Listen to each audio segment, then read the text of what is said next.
ایک دن حضور علیہ السلام دوپہر کے وقت اپنے کاشان اقدس میں موجود تھے اور حضرت اسود جو ہے اللہ کے حبیب صلی اللہ علیہ وسلم کی بارگاہ میں حاضر ہوئے۔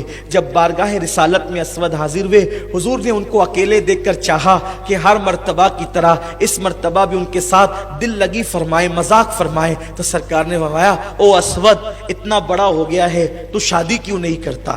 جب میرے سرکار نے کہا نا اتنا بڑا ہو گیا تو شادی کیوں نہیں کرتا، حضور نے ہنستے ہوئے کہہ دیا، اور حضرت اسود نے اس کو سیریس لے لیا، کیونکہ کبھی کبھی لوگ مذاق کو سیریس لے لیتے ہیں، اور ایسا ہی ہو گیا اس وقت، مذاق انہوں نے سیریس لے لی، آنکھ میں آنسو آ گئے۔ میرے سرکار کی شان یہ تھی کہ حضور کسی کی آنکھوں میں آنسو دیکھ نہیں سکتے تھے۔ سرکار علیہ الصلوۃ والتسلیم نے کہا کیوں روتا ہے؟ تو اسود نے کہا آقا آپ کہتے ہیں اتنا بڑا ہو گیا شادی کیوں نہیں کرتا؟ یا رسول اللہ، مجھ جیسے پکے رنگ کے آدمی کو اپنی بیٹی کون دے گا؟ یہاں کے لوگ تو بڑے خوبصورت ہے، انصار مدینہ تو حسین و جمیل ہے، آقا کون مجھے بیٹی دے گا؟ بس اتنا کہنا تھا۔ حضور کی بارگاہ میں کوئی اپنی عرضی لائے، اللہ کی عزت کی قسم، حضور کی بارگاہ میں آیا ہوا سوال کبھی رد نہیں ہوتا۔ میری مائیں اور بہنیں توجہ سے سنیں، آپ بھی سنیں۔ جیسے ہی اسود نے کہا حضور مدینے والے تو بڑے خوبصورت لوگ ہیں، مجھے کون اپنی بیٹی دے گا؟ دریائے کرم جوش میں آیا، اور مدینے منورہ میں جو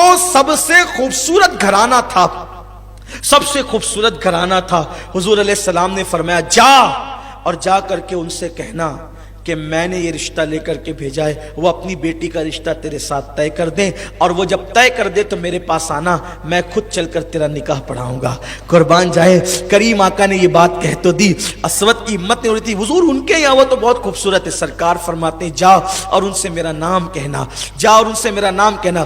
دوپہر کا وقت تھا، مدینہ منورہ کی چلچلاتی ہوئی دھوپ تھی، کھجور پکنے کا موسم تھا۔ عین دوپہر کے ٹائم میں اس وقت کوئی کسی کے یہاں جاتا نہیں تھا، کیونکہ لوگ تہجد گزار تھے، ان کی راتیں مصلی پر گزرا کرتی تھی۔ آپ جانتے ہیں آج میرے ساتھی کہہ رہے تھے لوگ تاخیر سے آئے ہیں یا لوگ نہیں آئے ہیں اتنے جتنے آتے ہیں۔ میں نے کہا رات عبادت کی اس لیے ابھی تھکے ہوں گے، حالانکہ صحابہ کی ہر رات شب برات تھی، صحابہ کی ہر رات شب برات تھی، وہ عبادت پوری رات کرتے تھے، تو دوپہر کے وقت وہ آرام کرتے تھے۔ دوپہر کے وقت کوئی کسی کے گھر نہیں جاتا تھا، اگر دوپہر کے وقت کوئی کسی کے گھر جاتا تو اس کیفیت میں جاتا جب کوئی بہت ارجنٹ کام آ جاتا یا کوئی حادثہ ہو جاتا۔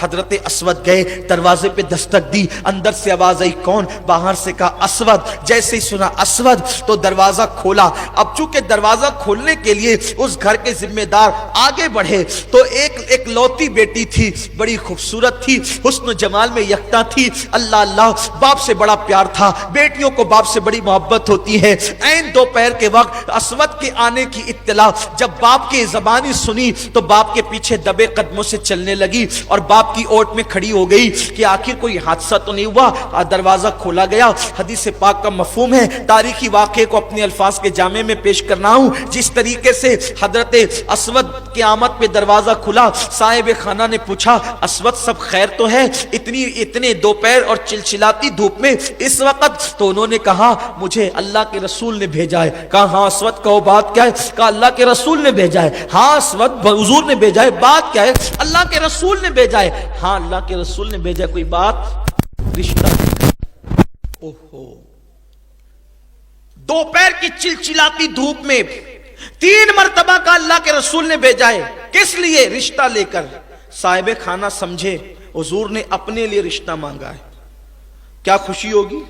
میری بیٹی ام المومنین بن جائے گی، میری بیٹی حضور کی بیوی بن جائے گی، خوشی کی انتہا نہ رہی ہی۔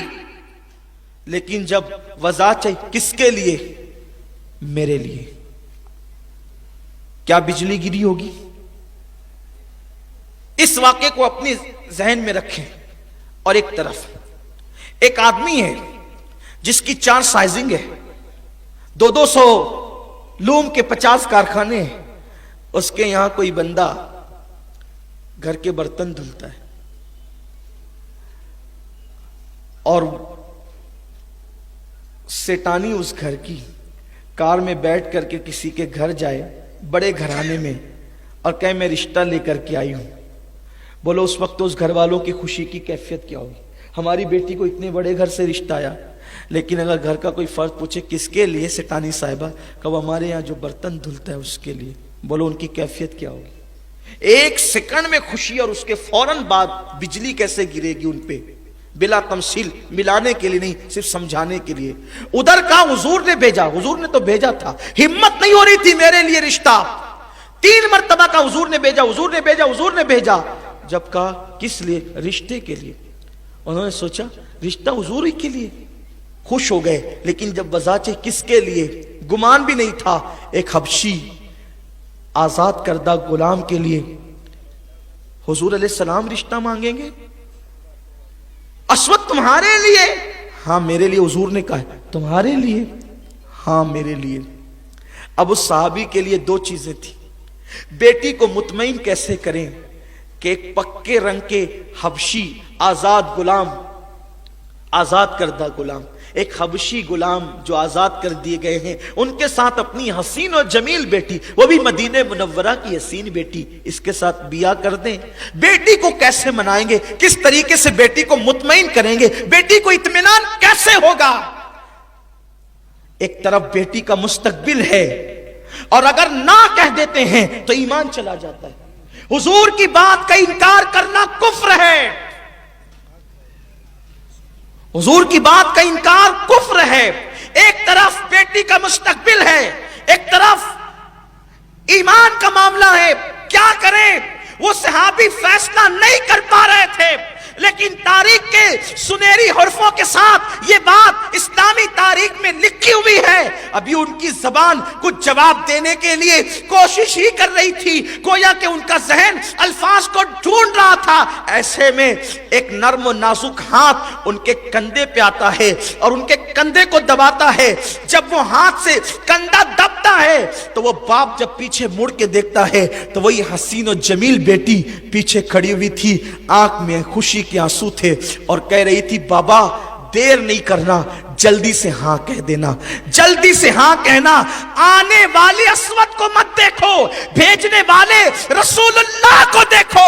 آپ کی بیٹی کتنی خوش نصیب ہے، کسی کا رشتہ باپ بھائی بے کوئی کون طے کرتا ہے، لیکن آپ کی بیٹی کا رشتہ حبیب خدا نے طے کر دیا ہے۔ آپ جلدی سے ہاں کر دے، قربان جائے، رنگ نہ دیکھیں، آنے والے اسود کو نہیں، بھیجنے والے محبوب خدا کو دیکھیں، یہ فکر تھی۔ اور پھر آگے جو ہوا وہ تو بڑا دردناک اور حیرت انگیز منظر ہے کہ اسود کو جب انہوں نے ہاں کر دیا، دوڑے دوڑے اسود خوشی سے پھولے نہیں سما رہے تھے، حضور انہوں نے ہاں کر دیا۔ حضور کے چٹائی پر کچھ رقم رکھی تھی، مٹھی بھر کے اٹھائی، اسود کی گود میں ڈالا، جا کپڑے خرید اور نکاح کا انتظام کر تاکہ تیرا نکاح ہو۔ ادھر جھولی میں پیسے پڑے اور وہ گئے، ادھر گئے، کسی نے آ کے اطلاع دی یا رسول اللہ احد کے میدان کے اندر تو دشمن آ کر کے جمع ہو چکے ہیں اور جنگ مسلط کر دی ہے، تیاری کرنا ہے۔ سرکار نے کہا جاؤ اعلان کر دو۔ دوپہر سے لے کر صبح فجر تک اعلان ہوتا رہا۔ اسی دوپہر کے وقت اعلان کرنے والا نکلا، اعلان کرتے کرتے بازار میں گیا۔ لوگوں، اللہ کے حبیب نے فرمایا کاروبار بند کرو، سارے کام چھوڑو اور اپنی جان کی نظریں لے کر حضور کی بارگاہ میں پہنچو، دشمن آ گیا ہے احد کے میدان میں، ہم نے بھی جا کر اسلام کی حفاظت کرنی ہے۔ قربان جائیں، اسود کپڑے لے چکے ہیں، پیسے دے چکے ہیں اور اسود کا ہٹنے والے ہیں۔ ایسے میں کانوں میں آواز آتی ہے، حضور جنگ کے میدان کے لیے بلاتے ہیں، جانے قربان کرنے کے لیے۔ اسود نے دکاندار سے کہا ایک احسان کرو گے؟ دکاندار نے کہا بتاؤ بھائی کیا کر سکتے ہیں؟ یہ پیسے میرے واپس دے دو، کپڑے اپنے واپس لے لو۔ لیا پیسے، اور اسی پیسوں سے آپ نے جو ہے وہ ڈھال خریدی اور تلوار خریدی۔ اب حضور کی بارگاہ میں نہیں گئے، چپکے سے جا کر کے مجاہدین کی صف میں کھڑے ہو گئے۔ چپکے سے اس لیے گئے تاکہ حضور کو اطلاع نہ ہو پائے، اگر حضور کو پتہ چل گیا حضور کہیں گے اسود جہاد تو قیامت تک ہوتا رہے گا، ابھی شادی کر لے تاکہ تیرے دل کے ارمان پورے ہو جائیں۔ اسود نے سوچا جس نبی نے سب کچھ دیا اس نبی کو ہم جان کے سوا دے بھی کیا سکتے ہیں، اور حق تو یہ ہے کہ حق ادا نہ ہوا۔ چپکے سے جا کر کے کھڑے ہو گئے۔ ہے ہم بھی عاشق رسول کہلاتے ہیں. ہمارا حال یہ ہے شب برات میں بھی رات بھر کھاتے پیتے رہے اور فجر سے پہلے جا کر سو گئے, یہ ہمارا حال ہے. میرے آقا علیہ السلام کے دیوانوں پکنک پر گئے اور وہاں پر گناہوں کے اڈوں کو آباد کیا. کیفیت یہ ہے حرام لقمہ پیٹ کے اندر ڈالا, عورتوں پہ بد نظری کی,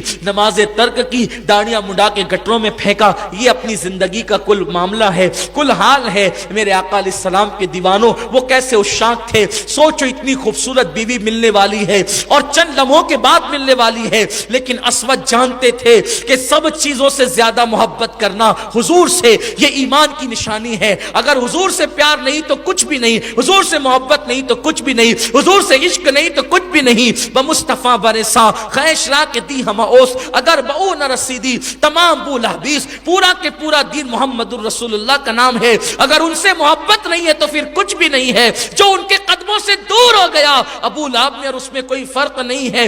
اسود کھڑے ہو گئے. اس کے بعد صبح کو قافلہ چلا میدان جنگ کے اندر, تلواروں سے ٹکرائی. اور احد کی جنگ کی داستان آپ اس سے پہلے کئی مرتبہ سن چکے ہیں. 70 صحابہ شہید ہوئے, حضرت حمزہ, حضرت مصعب ابن عمیر, حضرت شماس. اس طریقے سے ان میں سے حضور علیہ السلام نے جب لاشوں کو اکٹھا کیا جنازہ پڑھانے کے لیے تو دیکھا کہ اس میں اسود کی لاش بھی تھی. حضور اسود کو دیکھ کر کے رو رہے تھے اور رونے کے بعد حضور مسکرا پڑے. صحابہ نے عرض کیا آقا روتے روتے اچانک اسود کی لاش پر مسکرانے کا فلسفہ, مسکرانے کا معاملہ سمجھ میں نہیں آیا. سرکار فرماتے ہیں تمہیں نہیں پتا, یہ اسود اور ہم جانتے ہیں کہ اسود کا رشتہ ایک خوبصورت لڑکی کے ساتھ طے ہو گیا تھا, لیکن وہ کپڑے خریدنے اور شادی کی تیاری کے لیے گیا تھا. جیسے اس کو پتا چلا کہ جنگ پہ جانا ہے اس نے کپڑے واپس کیے, تلوار خریدی اور اس کے بعد مجھ سے چھپ چھپا کر کہ میں کہیں روک نہ لوں جنگ کے میدان میں آ گیا اور اس کے بعد شہید ہو گیا. اب میں دیکھ رہا ہوں رونا اس پر آیا کہ اتنی خوبصورت دلہن ملنے والی تھی, اس نے دلہن کی پرواہ نہیں کی, میری محبت میں جان قربان کر دی. رونا اس پر آ رہا ہے, لیکن ہنسی اس پر آ رہی ہے کہ میں دیکھ رہا ہوں کہ جنت کی حوریں آپس میں جھگڑا کر رہی ہے. وہ کہتی ہے میں اسود کی دلہن بنوں گی, میں اسود کی دلہن بنوں گی, میں اسود کی دلہن بنوں گی.